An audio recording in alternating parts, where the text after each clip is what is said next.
햇살 가득한 여름, 오늘도 하나님 말씀 안에서 평안과 기쁨이 가득하시길 바랍니다. 안녕하세요, 성도 여러분. 8월 27일 수요일 말씀 묵상 시작하겠습니다. 오늘 함께 나눌 말씀은 에스겔 23장 1절부터 4절까지의 말씀입니다. 에스겔 23장 1절부터 4절까지의 말씀 함께 읽겠습니다. 또 여호와의 말씀이 내게 임하여 이르시되, 인자야, 두 여인이 있었으니 한 어머니의 딸이라. 그들이 애굽에서 행음하되 어렸을 때에 행음하여 그들의 유방이 눌리며 그 처녀의 가슴이 어루만져 졌나니 그 이름이 형은 오홀라요, 아우는 오홀리바라. 그들이 내게 속하여 자녀를 낳았나니 그 이름으로 말하면 오홀라는 사마리아요, 오홀리바는 예루살렘이니라. 아멘. 많이들 기억하실 텐데요. 1994년 10월 21일 아침에 서울 한강에 있던 성수대교가 출근길 차량과 함께 순식간에 무너져 내렸습니다. 그 사고로 32명이 목숨을 잃었고 17명이 크게 다쳤죠. 이미 다리의 균열과 어떤 위험 신호가 여러 차례 보고가 되었지만 제대로 조치되지 않았던 것입니다. 괜찮겠지 하는 안일함 속에서 경고를 듣고도 무시했기 때문에 돌이킬 수 없는 그런 비극이 일어난 것이었습니다. 사실 우리의 인생도 크게 다르지 않습니다. 다른 사람들의 실패, 또 무너진 가정, 그리고 타락한 공동체, 역사 속의 어떤 비극들을 통해서 우리는 수많은 경고를 듣습니다. 마치 이 길은 위험하다, 따라가지 마라, 그런 하나님의 경고와도 같은 것이죠. 그러나 사람들은 나는 다르다, 나는 괜찮을 거야 생각하면서 똑같은 길을 걸어갑니다. 그 결과 비극을 맞이하게 되는 것이죠. 오늘날 교회나 또 성도 개인의 신앙도 마찬가지입니다. 이미 많은 교회들이 세상의 가치에 타협하고 또 복음의 본질을 놓쳐서 무너지는 모습을 우리는 보고 있습니다. 또 기도의 자리를 잃고 또 세상의 유혹에 마음을 빼앗겨 무너지는 성도들의 모습도 우리의 주변에서 쉽게 볼 수 있지요. 그러나 문제는 그런 모습을 보고도 반면교사로 삼지 못하고 똑같이 따라가는 경우가 많다는 것입니다. 오늘 본문이 바로 그런 얘기를 우리에게 보여줍니다.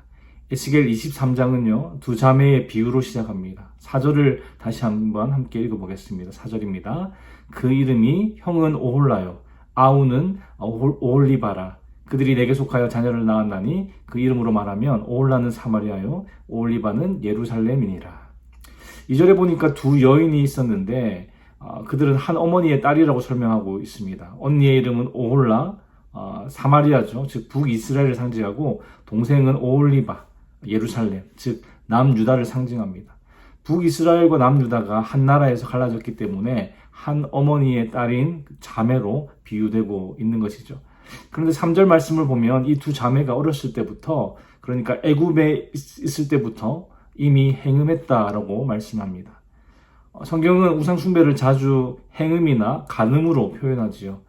왜냐하면 실제로 바알과 아세라 같은 그런 우상을 섬기는 어떤 종교 의식 속에 성적인 행위가 들어가는 경우가 많았기 때문입니다. 하지만 더 중요한 이유는 하나님과 이스라엘 사이의 언약이 남편과 아내의 결혼 언약처럼 순결을 요구하는 그런 언약이기 때문에 그렇습니다. 그래서 하나님 외에 다른 신을 섬기는 것을 성경은 행음, 그리고 간음이라고 말씀하는 것이죠. 먼저 하나님께서 오홀라의 죄에 대해서 이렇게 말씀하십니다. 5절에서 7절 말씀을 함께 읽어보겠습니다. 5절에서 7절 말씀입니다. 오홀라가 내게 속하였을 때에 행음하여 그가 연애하는 자, 곧 그의 이웃 아수르 사람을 사모하였나니 그들은 다 자색 옷을 입고 입은 고관과 감독이요 준수한 청년이요 말 타는 자들이라. 그가 아수르 사람들 가운데에 잘생긴 그 모든 자들과 행음하고 누구를 연애하든지 그들의 모든 우상으로 자신을 더럽혔으며. 5절에 오홀라가 내게 속하였을 때에 행음하여. 오홀라가 상징하는 이 북이스라엘은 비록 남유다와 이렇게 분열하여서 독립된 국가가 되었지만 여전히 하나님과의 언약 관계 안에 있었습니다. 하나님의 백성이라는 것이죠. 그런데 남유다와 분열된 뒤에 세워진 이 북이스라엘의 첫 번째 왕 여로보암 때부터 공식적으로 예루살렘 성전에서 제사 지내는 것을 금지하고 대신에 금송아지를 숭배하기 시작했습니다. 하나님께서 명령하신 것은 온 이스라엘 백성들이 예루살렘 성전에서만 하나님께 제사 드리는 것이었습니다. 그러나 여로보암이 자신의 어떤 권력을 유지하기 위해서 백성들이 남유다 쪽으로 내려가서 예루살렘에 가서 제사하는 것을 막았지요. 그리고 북이스라엘의 두 곳 베델과 단에 금송아지를 세워서 그것을 숭배하도록 했습니다. 여러분, 선조들이 그 광야에서 금송아지를 섬기다가 하나님께 심판받았다는 것을 까맣게 잊어버린 것이죠. 거기에 더해서 하나님과 언약 관계에 있었음에도 불구하고 아수르라는 이 강대국을 사모했습니다. 그냥 단순히 좋아해서 연애한 것이 아니라 영어 성경에는요, 매춘을 했다라고 번역하고 있을 정도로 심각한 간음을 했다는 것이죠. 물론 나라와 나라가 어떻게 연애를 하고 간음을 하겠습니까? 모두 상징적인 의미인데요. 북이스라엘이 하나님과의 언약을 배반하고 아수르와 어떤 정치적, 군사적으로 동맹을 맺었다는 것을 의미합니다. 나라와 나라가 이렇게 동맹을 맺는 것이 뭐 그렇게까지 잘못된 일인가 생각할 수도 있겠지만 아내가 자기 남편만 의지해야 하듯이 이스라엘은 하나님만 의지해야 함에도 불구하고 주변 강대국의 어떤 막강한 군사력에 매력을 느끼고 또 그들에게 의존했다는 것이죠. 그리고 더 중요한 것은 이스라엘이 아수르와 정치적, 군사적 동맹을 맺을 때 그들의 우상까지 이렇게 들여와서 숭배했기 때문에 완전한 어떤 영적 간음까지 저질렀습니다. 하나님 오늘 말씀을 통해서 북이스라엘이 하나님의 백성으로서의 정체성을 버리고 세상의 어떤 힘과 화려함을 쫓아갔다는 그 사실을 고발하고 있는 것이죠. 그 결과 하나님은 그들이 애정을 품었던 아수르 사람들의 손에 넘기셔서 그들을 심판하셨습니다. 9절과 10절 말씀 함께 읽어보겠습니다. 9절 10절입니다. 그러므로 내가 그를 그의 정든 자 곧 그가 연애하는 아수르 사람의 손에 넘겼더니 그들이 그의 하체를 드러내고 그의 자녀를 빼앗으며 칼로 그를 죽여 여인들에게 이야기거리가 되게 하였다니 이는 그들이 그에게 심판을 행함이니라. 하나님의 심판은 참혹했습니다. 그리고 결국 조롱거리가 되어서 아수르의 칼에 죽임을 당했습니다. 이 심판은 BC 722년에 아수르에 의해서 북이스라엘이 패망한 사건을 가리킵니다. 하나님의 백성일지라도 하나님을 떠나면 반드시 무너진다는 영적인 원리를 배울 수 있는 사건이죠. 이 원리는 오늘날 우리에게도 마찬가지로 적용됩니다. 교회를 다니고 직분을 받았고 또 신앙의 모습은 있어도 하나님을 떠나 세상의 어떤 힘과 매력을 그렇게 사모하고 애정한다면 결국 우리는 무너질 수밖에 없는 것이지요. 사랑하는 성도 여러분, 이 원리와 교훈을 오늘 우리 마음에 깊이 새길 수 있기를 주님의 이름으로 축원합니다. 오홀라는 하나님의 참혹한 심판을 받아 멸망당했는데 오홀라의 동생 오홀리바는 어떻습니까, 여러분? 11절 말씀 한번 읽어보겠습니다. 11절입니다.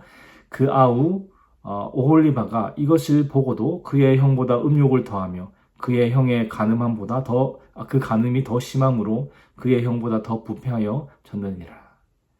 남유다는 북이스라엘보다 더욱 음행했습니다. 아수르를 향해 음심을 품는 것에서 그치지 않고 14절 이후로 보시면 갈대아 사람, 즉 바벨론을 향해서도 음심을 품었고 심지어 애굽도 사랑했습니다. 여러분, 이것이 바로 죄의 특징입니다. 단순히 반복되는 것이 아니라 점점 더 깊어지고 더 강렬해진다는 것이죠. 하나님께서 우리에게 경고하실 때 그것을 무시하면 우리의 양심은 무뎌집니다. 그래서 죄를 더 강력하게 붙잡게 되지요.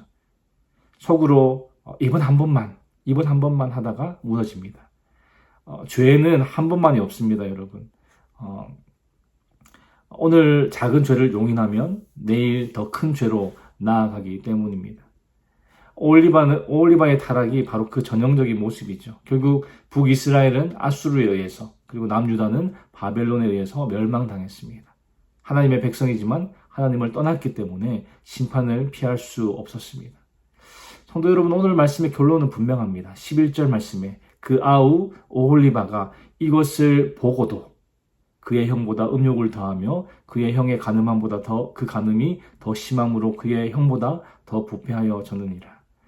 우리는 다른 사람의 어떤 실패를 통해 그리고 역사의 비극을 통해 교훈을 얻어야 합니다.